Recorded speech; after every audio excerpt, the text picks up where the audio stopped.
Shalom, selamat pagi Bapak Ibu, Saudara-saudara Jemaat GSJA Peniel dan GSJA Cabang Kemendung dimanapun Bapak Ibu Saudara berada.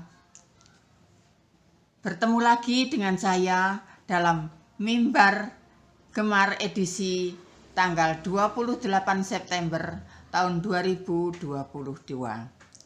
Marilah kita sama-sama belajar untuk merenungkan firman Tuhan. Pembacaan kita hari ini terambil dari kitab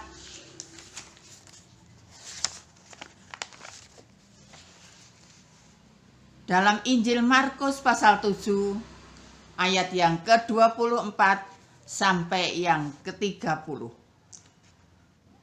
Judul perikop pada hari ini ialah perempuan Sirofenisia yang percaya.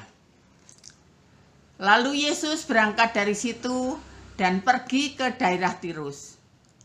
Ia masuk ke sebuah rumah dan tak mau ada orang yang mengetahuinya, tetapi kedatangannya tidak dapat dirahasiakan.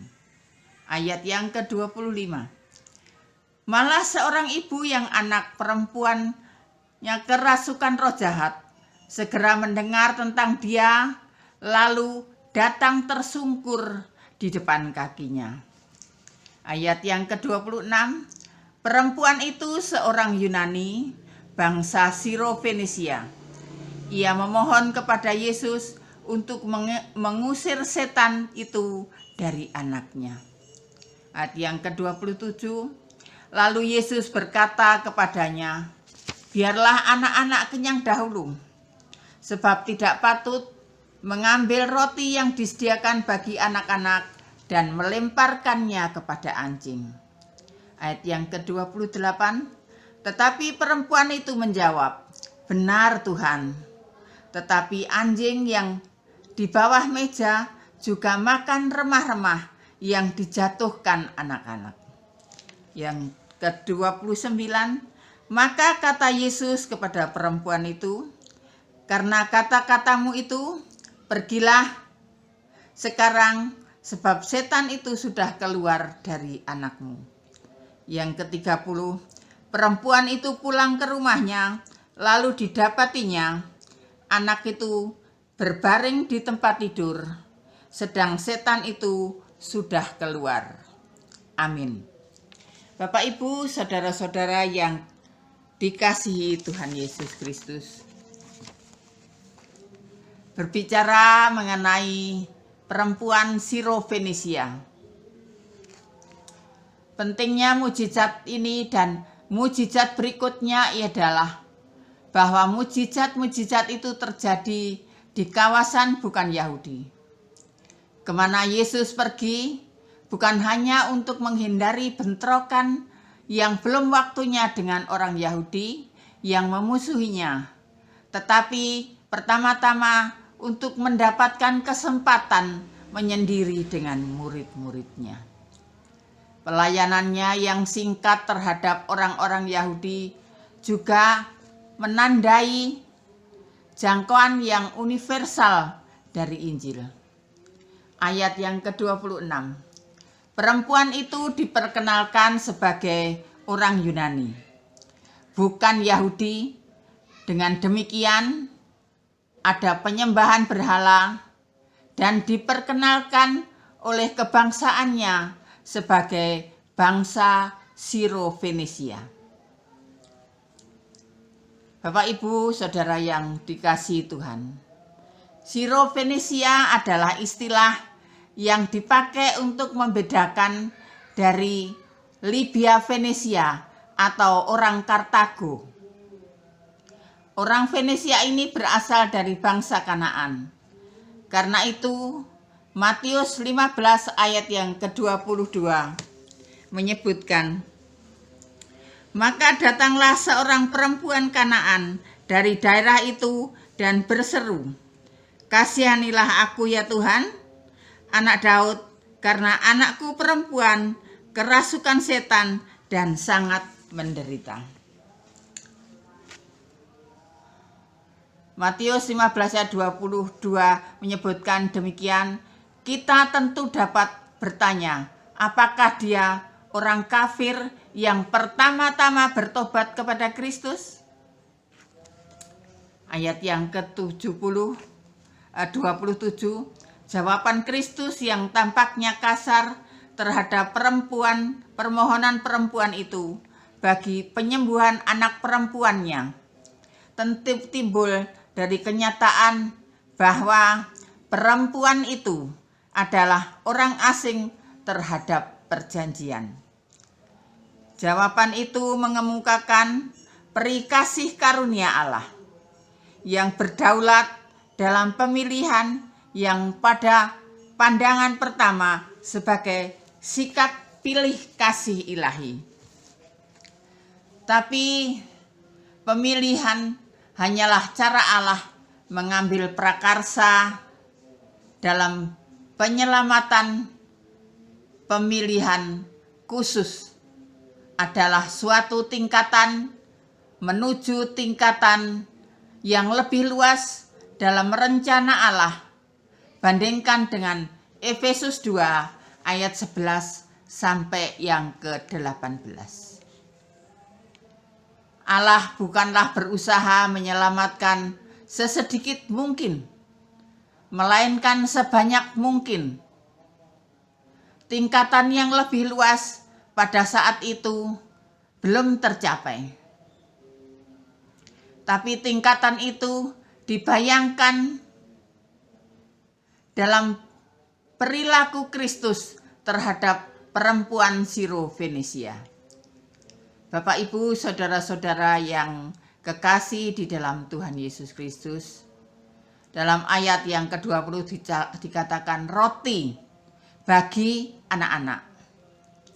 Kata anak-anak menunjuk kepada Israel. Yohanes mengatakan Injil harus diberitakan kepada bangsa Israel dahulu. Wanita itu menyadari hal ini, namun ia menanggapi pernyataan Kristus dengan kebijaksanaan, ketekunan, dan iman. Ia mengemukakan bahwa maksud Allah ialah agar bangsa lain secara tidak langsung memperoleh berkat secara ketika Allah memberkati Israel. Kristus membalas iman wanita tersebut dengan menyembuhkan putrinya. Itu kita baca dari ayat yang kedua sampai yang ke-30. Bapak, Ibu, saudara-saudara yang dikasihi Tuhan Yesus Kristus, orang percaya ketika berdoa, baik untuk dirinya sendiri maupun untuk orang lain, harus bertekun dalam doa dan kadang-kadang bahkan berbincang-bincang dengan Allah. Kita lihat dari Matius 15 ayat yang ke-28. Maka Yesus menjawab dan berkata kepadanya, "Hai ibu, besar imanmu, maka jadilah kepadamu seperti yang kau kehendaki." Dan seketika itu juga anaknya sembuh.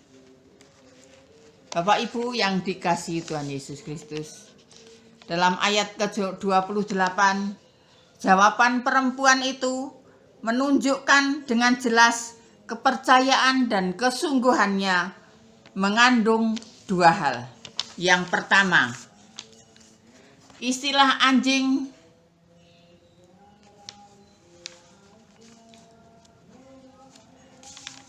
dalam bahasa Yunani ialah kinaria atau anjing kecil, teman yang biasa di rumah, bukan anjing liar yang makan bangkai, dan tidak mengandung gagasan kekejaman yang kita kaitkan dengannya.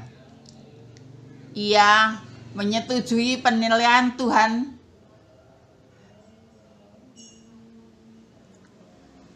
mengambil kesimpulan sendiri.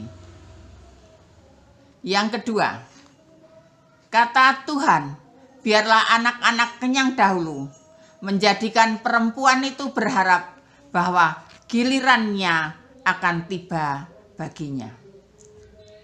Bapak, Ibu, saudara-saudara yang dikasihi Tuhan Yesus, dalam ayat yang ke-29 dan 30, beberapa penafsir modern memandang cerita ataupun kisah ini lebih sebagai contoh pengetahuan yang adikodrati atau telepati daripada suatu mujizat penyembuhan. Tapi jelas bahwa Markus diikuti oleh Matius bermaksud menerangkan bahwa Yesus menyembuhkan dari jarak yang sangat jauh. Inilah contoh dalam Injil tentang mujizat, tentang perbuatannya yang demikian, karena kasih-Nya yang sedemikian besar. Bapak, Ibu, saudara-saudara yang dikasihi Tuhan Yesus Kristus, demikianlah hendaknya kita dalam menantikan jawaban doa. Kita harus sabar dan tetap tekun berdoa sampai pengabulan doa kita sesuai dengan waktu serta kehendak Tuhan. Seperti halnya perempuan Fenisia sabar menanti gilirannya tiba untuk jawaban Tuhan bagi dirinya. Mari kita berdoa.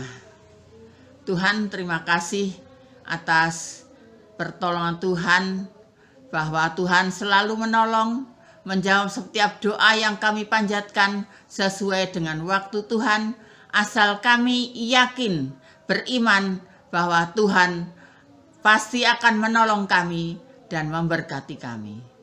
Seperti halnya perempuan Sirofenisia yang yakin akan pertolongan Tuhan, demikian juga dengan kami.